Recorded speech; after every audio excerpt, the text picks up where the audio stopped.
वैसे तो मेरी रंगत बिल्कुल साफ सुथरी और गोरी चिट्टी थी, नए नक्श भी बड़े तीखे थे, लेकिन मैं दुबली पतली बहुत थी। बचपन से ही मुझे लड़कों के साथ खेलने कूदने का बड़ा शौक था। अक्सर मैं गली मोहल्ले में लड़कों के साथ ही खेलते हुए नजर आती थी। घर में सबसे छोटी थी, इसलिए माँ बाप का लाड़ प्यार मेरे साथ कुछ ज्यादा ही था। मुझसे बड़ी 2 बहनें थी जो कि शादीशुदा थी। मेरा ज्यादातर समय लड़कों के साथ ही गुजरता था, इसलिए मेरा पहनना ओढ़ना भी ऐसा ही था। मैं लड़कों की तरह ही शर्ट और जीन्स पहनती थी, सर पर कैप लगाए रखती थी। क्रिकेट, बैडमिंटन, फुटबॉल यह सब मेरे पसंदीदा खेल थे। मुझे पता ही नहीं चला कि कब समय गुजरने लगा और मैं 16 साल की दहलीज भी पार कर चुकी थी। 16 साल की हुई तो मेरी माँ ने मुझे जबरदस्ती घर पर बिठाना शुरू कर दिया। कहने लगी, लड़की हो तुम, घर पर रहा करो, शर्म नहीं आती, इतनी बड़ी हो गई हो और अभी तक मोहल्ले के लड़कों के साथ खेलती नजर आती हो। पाँव देखे हैं तुमने अपने? नंगे पाँव खेल खेल कर कितने बड़े बड़े हो गए हैं। मुझे तो लगता है तुम्हारे नाप की तो आप चप्पल भी मुझे मुश्किल से मिला करेगी। मर्दों की चप्पल लाकर देनी पड़ेगी तुम्हें। मैं शुरू से ही लापरवाह थी। माँ की बात एक कान से सुनकर दूसरे कान से उड़ा देती थी। माँ की डांट फटकार सुनने के बाद भी मेरा ध्यान बाहर खेले जाने वाले क्रिकेट मैच की तरफ था। मैंने मम्मी की विनती की कि बस यह आखिरी बार खेलने दे, लेकिन वह नहीं मानी। मेरा बाहर जाना बिल्कुल बंद कर दिया गया था। बस यह था कि मैं छत पर जाकर पतंग उड़ा लिया करती थी, या बराबर वाले आहिल की छत पर जाकर उसकी माँ से शिकायतें लगा लेती थी कि मुझे माँ ने घर में कैदी बनाकर रख दिया है। मेरा उठना बैठना चाल ढाल सब लड़कों जैसा था। तो आहिल मुझे मुस्कुरा कर देख कर कहता, कोई बात नहीं सौम्या, अब तुम बड़ी भी तो हो गई हो, अब घर पर रहा करो। आहिल तो उल्टा मुझे ही समझाने लगता। अक्सर मैं उसी से उसकी शर्ट लेकर पहना करती थी। बेशक मैं लड़कों के साथ खेल कूद कर बड़ी हुई थी, लेकिन मोहल्ले के लड़कों ने कभी मेरे साथ बदतमीजी या हद पार करने की कोशिश नहीं की थी, और उसकी वजह शायद आहिल था, जो कि हर जगह मेरा रक्षक बनकर मेरे साथ रहता था। माँ के बहुत से काम भी कर दिया करता था, क्योंकि हमारा कोई भाई नहीं था। पापा विदेश होते थे, 6 महीने बाद ही आते थे। जैसे ही मैंने 14 क्लासे पढ़ी, मेरी माँ की सहेली ने मेरा रिश्ता अपने बेटे के लिए मांग लिया। मैं 20 साल की थी जब भोपाल से मेरी माँ की सहेली ने अपने बेटे का रिश्ता मेरे लिए मांगा था। लेकिन जब मुझे मालूम हुआ तो मैंने माँ से साफ कह दिया कि मैं आपको छोड़कर दूसरे शहर नहीं जाऊंगी। मम्मी कहने लगी, तुम्हारी जो करतूतें हैं, मैं तुम्हें अपने से पास विहा कर जलील नहीं होना चाहती। अरे इतनी बड़ी हो गई हो और एक कप चाय का बनाना नहीं आता। वह मेरी बचपन की सहेली है, बिल्कुल बहनों जैसा आपस में प्यार है। वह तेरे सारे ऐप छुपा लेगी, और ये मेरी माँ की सबसे बड़ी गलती थी। खैर, मेरी शादी की तरफ कोई ध्यान नहीं था। अभी तक मेरा दिमाग बस खेलकूद में ही अटका रहता था। शादी से 4 दिन पहले तक मैं बाहर निकलने की तरकीब करती रही थी, और छुप छुप कर बाहर निकल भी जाया करती थी। मेरी माँ मुझे जबरदस्ती खींच खींच कर घर में बंद करती कि शादी होने में 4 दिन बचे हैं और इस लड़की को चैन नहीं है। अरे दुल्हन इस तरह शादी से पहले ही इधर उधर भागती फिरे तो उसके ऊपर रंग रूप नहीं चढ़ता। और यह 4 दिन मैंने बड़े ही मुश्किल में अपने घर में बैठकर काटे थे। आसमान पर पतंगे उड़ती और कटती देखकर मैं सीधी दौड़ छत की तरफ लगाती थी, ताकि वह कटने वाली पतंग में पकड़ लो। खैर, मेरी बारात भोपाल से आई थी। दिन के समय मेरी शादी हुई थी और रात की ट्रेन से ही वापसी का सफर भी शुरू हो गया। दुल्हन बनी घूंघट में मैं ट्रेन में बैठी बहुत बोर हो रही थी। मेरा पति अमित मुझे बार बार बड़े गौर से देख रहा था। मेरी सास भोपाल में ही रहती थी, इसलिए वहाँ पर मेरा आना जाना ना होने के बराबर था। 4-5 साल बाद मम्मी की यह सहेली हमारे घर मिलने आती थे। हफ्ता 10 दिन रहकर वापस चली जाती थी, इसलिए मुझे ना तो अपने सास के घर के माहौल के बारे में कुछ पता था, ना ही अपने पति अमित के बारे में। बेशक मेरा सारा बचपन लड़कों के साथ खेल कूद कर गुजरा था, लेकिन जिन नजरों से अमित मुझे देख रहा था और जो उलझन मुझे उसकी नजरों से महसूस हो रही थी, कभी उन लड़कों से नहीं हुई थी जिनके साथ मैं बचपन में खेलती चली आ रही थी। वह मेरे सामने वाली बर्थ पर ही बैठा था। एक तो पहली बार मैं ट्रेन का सफर कर रही थी, और फिर वह भी इस भारी भरकम दुल्हन के जोड़े में। मैंने तो आज तक सलवार सूट भी नहीं ढंग से नहीं पहना था। हमेशा जीन्स शर्ट पहनती रहती या फिर लोअर और टी शर्ट में घूमती रहती थी। इस वक्त इस दुल्हन के भारी लहंगे में सख्त उलझन महसूस हो रही थी। बड़ी मुश्किल से मैं 16 से 17 घंटे का यह सफर अपने इस भारी लहंगे के साथ किया था। रात को सोने से पहले मैं जेबरात जरूर उतार दिए थे। भोपाल पहुंचने के बाद मेरी सास ने अपने मोहल्ले की एक लड़की से दोबारा से मेरा मेकअप ठीक करवाया था। मैं थकान से और नींद से बेहाल थी, क्योंकि ट्रेन में मुझे ठीक से नींद नहीं आई थी। मैं हमेशा नींद की बड़ी पक्की थी। जब भी मुझे नींद आती मैं चाह कर भी खुद को जगा नहीं पाती थी, इसलिए अपने पति के कमरे में आने का इंतजार भी मैं नहीं किया था। तकिए पर सर रखकर मैं सो गई थी। न जाने रात के किस समय मेरी आँख खुली थी। मैंने देखा अमित सोफे पर तकिया रखकर सो रहा था। यह देखकर मुझे बड़ी शर्मिंदगी सी हुई थी। मुझे उसका इंतजार करना चाहिए था। खैर मैंने घड़ी पर नजर दौड़ाई तो रात के 3 बज रहे थे। मुझे बहुत भूख लग रही थी जब से मैं आई थी। बस नाश्ता करा के ही सास ने मुझे कमरे में बिठा दिया था और मैं कमरे में आते ही लेट कर सो गई थी। मैं उठकर कमरे से बाहर जाना चाहती थी ताकि अपने खाने पीने का कुछ जुगाड़ लगा सकूं, लेकिन जैसे ही मैंने बेड से नीचे पाँव रखे, न जाने नीचे क्या था कि मेरा पाँव से टकरा हो गया और मैं गिरते गिरते बची थी। लेकिन मेरे मुंह से एक चीख निकल गई थी और मैं जल्दी ही संभल भी गई थी। गिरने से तो बच गई थी, लेकिन चीख की आवाज सुनकर अमित की आंख जरूर खुल गई थी। मुझे जागते देखकर वह मुस्कुराता हुआ उठकर मेरे पास आ गया। अपना तकिया भी बेड पर रखा। बेशक उसका बचपन में मेरे घर आना जाना था, लेकिन अब अमित मेरे लिए बिल्कुल अनजान था। वो मेरे पास आकर बैठ गया। कहने लगा, हो गई तुम्हारी नींद पूरी? कितना जगाया मैंने तुम्हें, लेकिन तुम थी कि जगने का नाम ही नहीं ले रही थी। तुम तो सारे घोड़े बेचकर ऐसी सोई थी कि उठने का नाम ही नहीं लिया। मैंने कहा, आई एम सॉरी, शायद सफर की वजह से बहुत थक गई थी, इसलिए मुझे पता ही नहीं चला कि कब आँख लग गई। कहने लगा, हाँ मैंने तुम्हें जगाने की कोशिश की थी, लेकिन नींद में ही तुमने साफ कह दिया कि मुझे सोने दो। उसने गहरा सांस लेते हुए मुझे कनखियों से देखा था। मुझे तो ऐसा कुछ भी याद नहीं था, लेकिन ऐसा मुमकिन भी था क्योंकि गहरी नींद में जब मम्मी मुझे उठाती थी तो मैं उन्हें भी ऐसे ही कहती थी। उस वक्त तो मुझे काफी शर्मिंदगी सी महसूस हो रही थी। मैं अभी यही सोच रही थी कि कैसे अमित से ये कहूँ कि मुझे भूख लग रही है, कि तभी उसने मेरा हाथ थाम लिया। कहने लगा, बेशक हमारी माँ का आपस में आना जाना था और मिलना जुलना था, लेकिन मैं तुम्हें पहली बार देख रहा हूँ।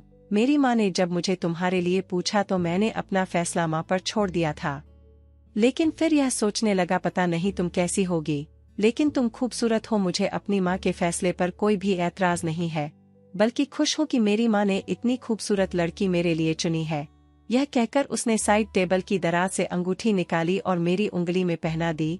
कुछ देर तक वह मेरी तारीफें करता रहा। मेरे लिए सब कुछ नया नया और बहुत ही अनोखा था, क्योंकि अब तक जिन लड़कों के साथ में खेला करती थी वह मुझे लड़का ही समझा करते थे, कभी मुझे ऐसी बातें नहीं करते थे। इसलिए अमित के मुंह से अपनी तारीफ सुनकर मुझे अच्छा लग रहा था। उसका मेरे चेहरे को छूना, मदहोश शब्दों में बात करना, सब कुछ दिलफरेब सा लग रहा था कि अचानक से वह मेरे हाथ देखकर चुप सा हो गया। कहने लगा, तुम्हारे हाथ इतने मोटे और बड़े से क्यों है? लड़कियों के हाथों जैसे खूबसूरत क्यों नहीं है? उसने मेरे हाथों को छोड़ दिया था। कहने लगा, मुझे लड़कियों में मर्दाना झलक बिल्कुल अच्छी नहीं लगती। मैंने अपने हाथ गौर से देखे। शायद मुझे लड़कियों की तरह नाखून बढ़ाने का शौक नहीं था, न ही अपने हाथों की केयर करने की मुझे कोई परवाह थी, इसलिए मेरे हाथ बड़ा रुखेफ के और हर वक्त लड़कों वाले खेल मोटे मोटे से हो गए थे। वह बेड से उठकर अलमारी के पास चला गया। अलमारी खोलकर उसने एक ब्लैक कलर का ड्रेस मुझे थमा दिया। कहने लगा, जाओ इसे पहन कर आओ। मैं खुद भी इन भारी कपड़ों से तंग आ चुकी थी, इसलिए शुक्र किया। लेकिन जैसे ही वॉशरूम में जाकर उन कपड़ों को देखा तो नेट की बहुत ही बारीक सी नाइटी थी, लेकिन मैंने शर्माते हुए वह पहन ली थी।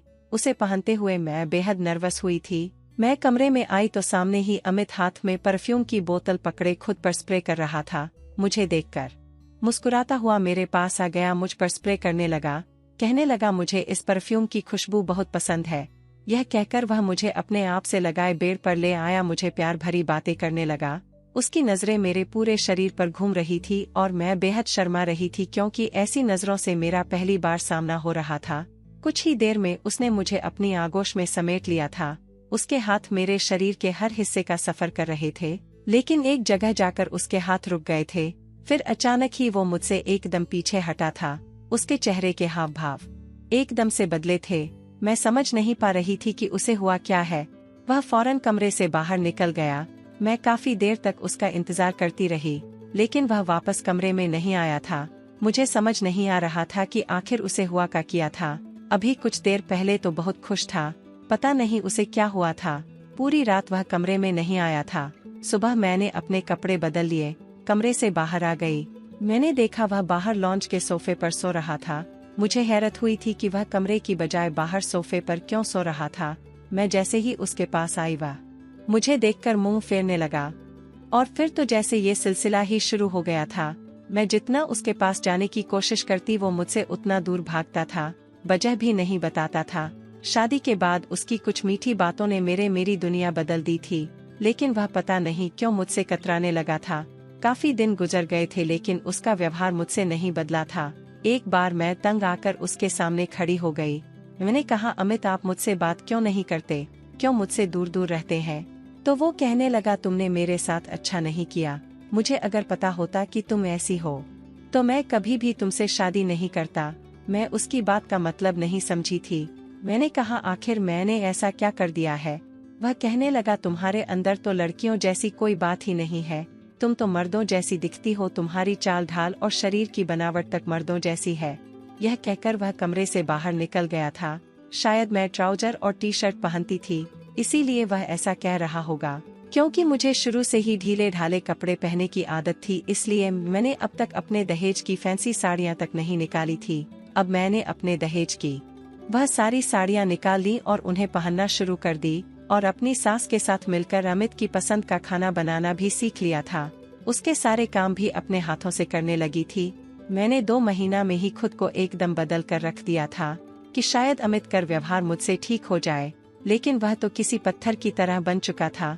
रोज रात को देर से घर आता और सोफे पर लेट कर सो जाता। मैं उसकी संगत के लिए तड़पा करती थी, उसकी मोहब्बत पाना चाहती थी। आखिर एक नेचुरल सी ख्वाहिश है। मेरी शादी हुई थी और वो मेरा पति था। पत्नी होने के नाते मैं पति के साथ आलिंगन चाहती थी। पहले मैं जो हर चीज से लापरवाह रहती थी, अब अमित की पसंद में ढलकर अपनी पर्सनालिटी तक खो बैठी थी। मैंने खुद को अमित की पसंद में ढालने की हर मुमकिन कोशिश करके देख ली थी, लेकिन वह ऐसा ही था, मुझे अब भी बात नहीं करता था। एक रात में सो रही थी, मुझे चिल्लाकर बात करने की आवाजें आने लगी और शोर से मेरी आंख खुली थी। मेरी सास और अमित में बहुत बहस हो रही थी। मैं कमरे का दरवाजा खोलकर बाहर आई तो सास के कमरे की लाइट जल रही थी और कमरे से बहस करने की आवाज आ रही थी। मैं कमरे तक पहुंच गई थी, लेकिन जो बात अमित और मेरी सास के बीच हो रही थी वह सुनकर मेरे होश उड़ गए थे। अमित अपनी माँ से कह रहा था कि वह दूसरी शादी करना चाहता है, और यह सुनकर तो मेरे पैरों के नीचे से जमीन निकलते हुए महसूस हुई थी। मेरी सास कहने लगी, खबरदार जो तुमने यह शब्द भी अपने जबान से निकाला। वह कहने लगा कि मैं सौम्या के साथ नहीं रह सकता। मेरी सास कहने लगी, क्यों, ऐसा कौन सा ऐब है मेरी बच्ची में? तुम्हारी खातिर उसने खुद को बदल कर रख दिया है। खाना बनाती है, तुम्हारे सारे काम करती है, पूरे घर को उसने संभाल लिया। अपने पहनने ओढ़ने चलने फिरने उठने बैठने तक का तरीका बदल लिया है, और एक तुम हो कि तुम उसे पर सौतन लाकर बिठाना चाहते हो। वह कहने लगा, माँ मैं आपको नहीं बता सकता कि उसमें क्या कमी है। मैं क्या, उसके साथ तो कोई भी मर्द जिंदगी नहीं गुजार सकता, इसलिए मैं दूसरी शादी करूँगा। सौम्या कहे तो मैं उसे तलाक भी देने को तैयार हूँ, और चाहे तो मेरे नाम के साथ भी जिंदगी गुजारती रहे, मुझे कोई फर्क नहीं पड़ता। यह कहकर वह कमरे से बाहर निकला तो मुझे देखकर रुक सा गया था। मेरी आंखों से आंसू बह रहे थे। वो मुझसे नजरें चुराता हुआ वह कमरे में चला गया। मैं भी उसके पीछे कमरे में आ गई। मैंने कहा, आज मुझे बता ही दो अमित कि मुझ में ऐसी कौन सी कमी है जिसकी खातिर तुम दूसरी शादी करना चाहते हो। वो कहने लगा, खुद को आईने में देख लो, तुम्हें मालूम हो जाएगा कि तुम्हारे अंदर क्या कमी है। मैंने कहा कि वह तो मैं खुद को रोज देखती हूँ, मुझे नहीं पता।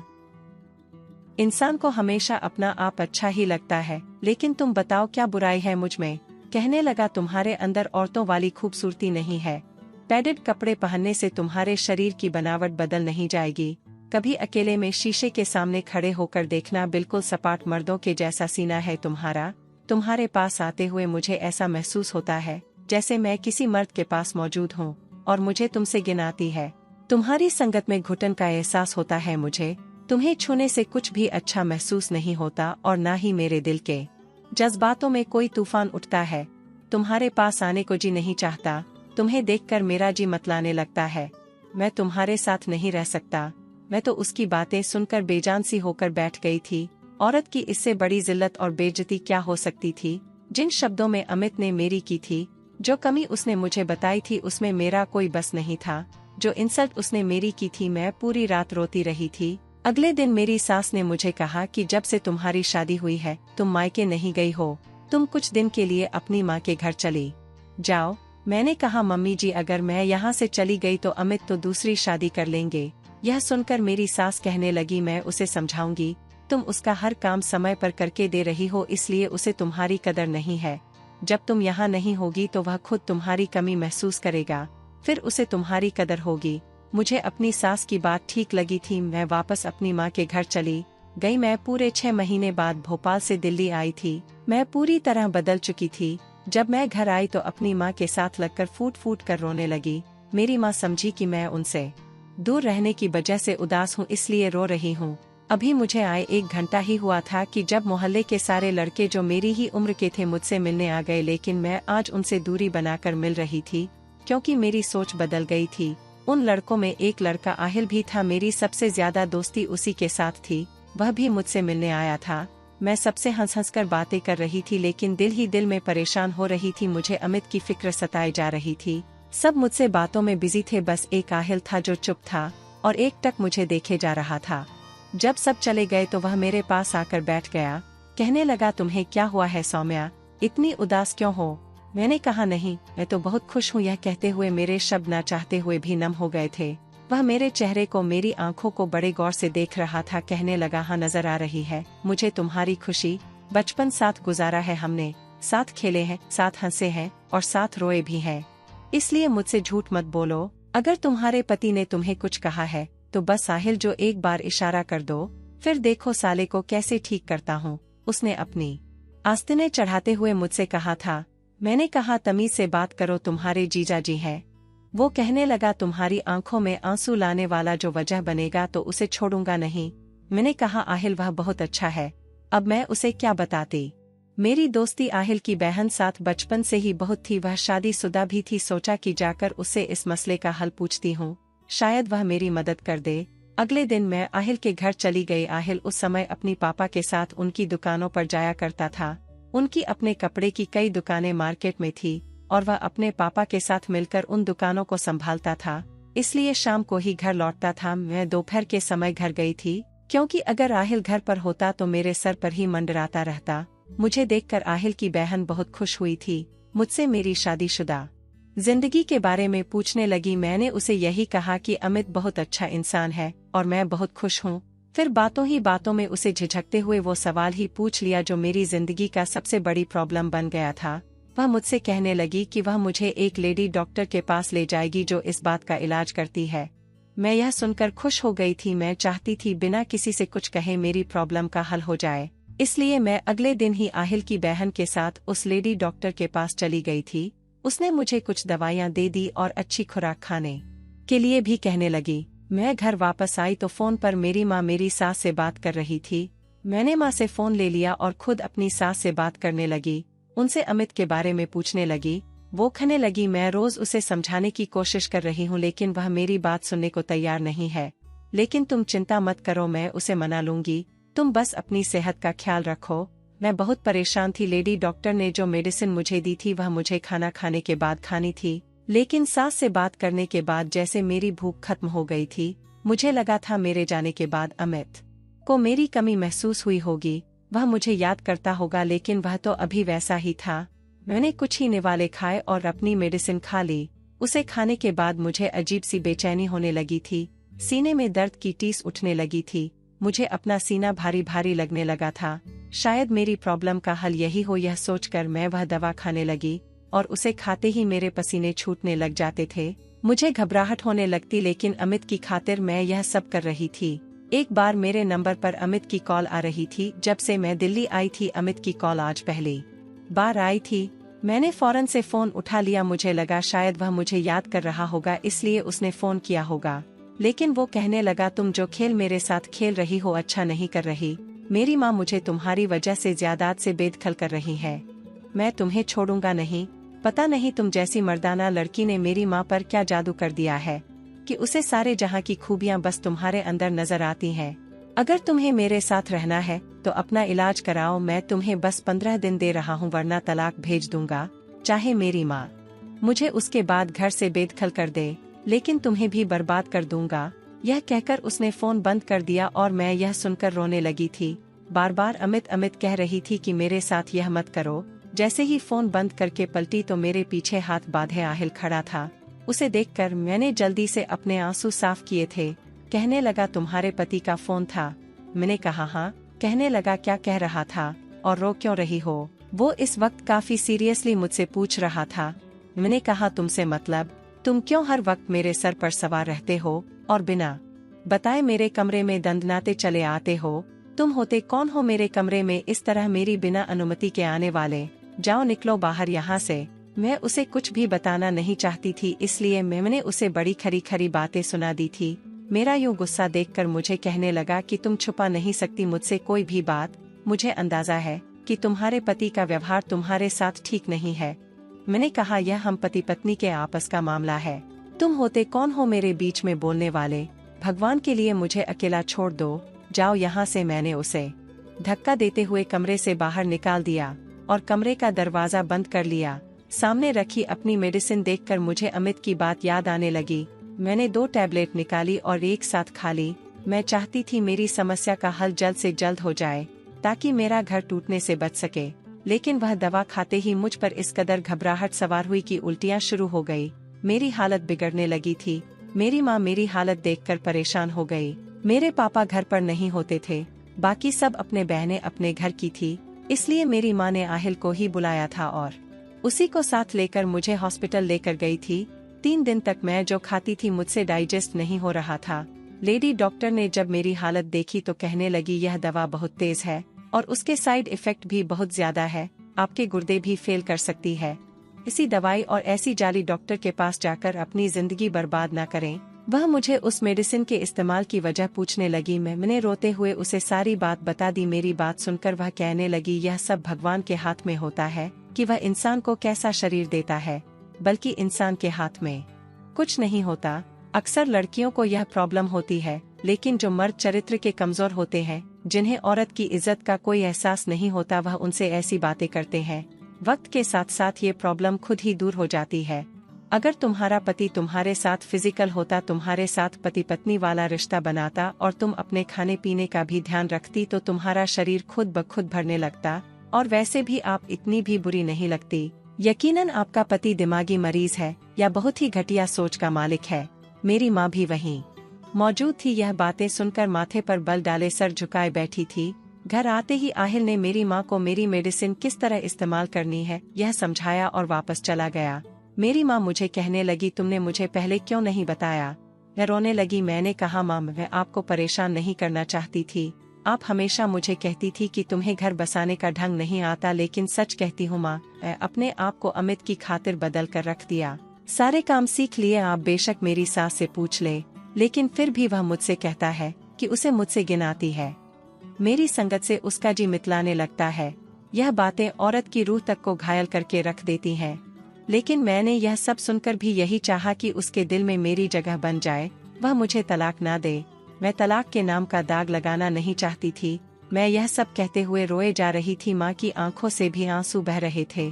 अगले दिन मेरी माँ ने मेरी सास से बात की। वह खुद परेशान थी। कह रही थी मुझे माफ कर दो, मेरी वजह से सौम्या की जिंदगी खराब हुई है। मेरा बेटा एक तवायफ की मोहब्बत में गिरफ्तार था, उसके साथ नाजायज संबंध बना लिए थे। मैंने उसे अपनी कसम देकर सौम्या से शादी करवा दी, लेकिन उसे उस बाजारी औरत की आदत पड़ चुकी थी। इसलिए घर की शरीफ लड़की में जब वैसी अदाएं नजर नहीं आई तो उसने सौम्या में ऐब निकालना शुरू कर दिए। मेरी सास मेरे पास आई और खुद मुझे अमित से तलाक दिलवाई थी।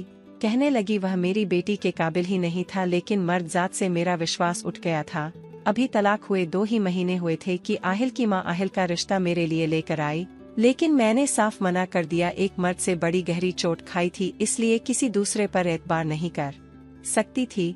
मम्मी ने मुझे बहुत समझाने की कोशिश की, आहिल ऐसा नहीं है, लेकिन मैंने कहा कि मुझे शादी नहीं करनी। वह लोग मायूस होकर वापस जा चुके थे।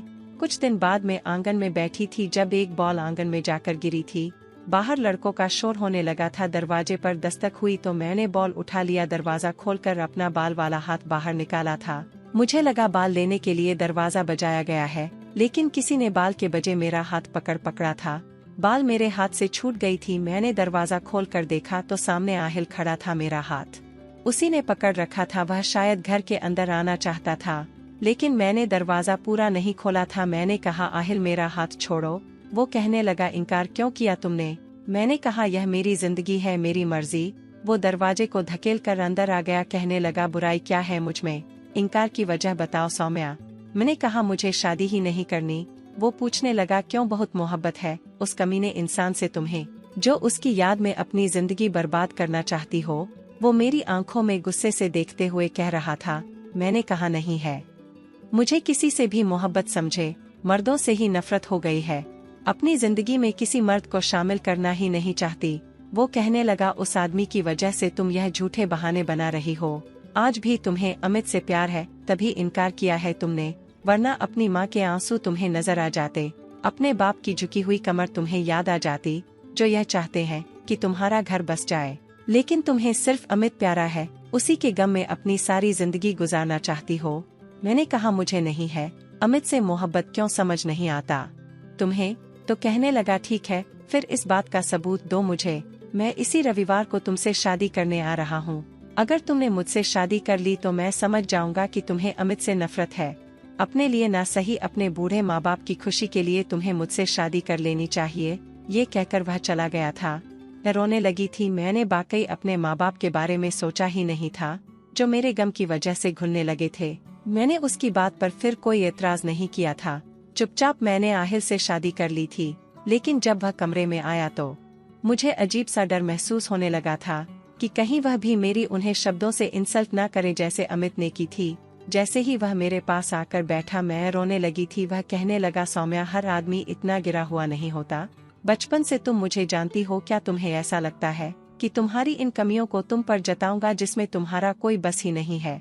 मैं हैरान थी कि उसे यह सब कैसे पता। वह हर बार की तरह मेरे दिल में और मेरे दिमाग में आने वाले हर सवाल को कैसे जान जाता था। वो मेरा हाथ थाम कर कहने लगा, लेडी डॉक्टर की सारी बातें मैं सुन चुका था, और वह भी जो तुमने लेडी डॉक्टर को बताया था। तुम्हारी माँ और बाप से भी कह चुका था कि ऐसे नीच घटिया इंसान से सौम्या को तलाक दिलवा दें। मैं उसे अपनाना चाहता हूँ, इसलिए भूल जाओ वह सब जो हो चुका है। बस यही याद रखो कि तुमसे आहिल बचपन से मोहब्बत करता है। जिन दिनों तुम्हारी शादी अमित से हुई थी, मैं दूसरे शहर में था। मुझे इस बात की खबर बाद में हुई, वरना कभी तुम्हारी शादी वहाँ होने ही नहीं देता। बात करते करते आहिल मेरी ज्वेलरी उतार चुका था, और जब उसने मुझे अपनी बाहों में भर तो मेरे दिल में कोई डर नहीं था। सुकून से मैं आहिल के सीने से लग गई थी। मैं नहीं जानती थी कि वह मुझसे इतनी मोहब्बत करता है। शायद असल मोहब्बत यही थी जिसमें इंसान दूसरों की कमियां नहीं देखता। आपका इस बारे में क्या ख्याल है दोस्तों? कहानी कैसी लगी जरूर बताना। पसंद आई हो तो प्लीज लाइक करना। रोज एक नई कहानी सुनने के लिए हमारे चैनल को भी सब्सक्राइब करना। कहानी को अंत तक सुनने के लिए आप लोगों का बहुत बहुत धन्यवाद। मिलते हैं अगली किसी नई कहानी के साथ।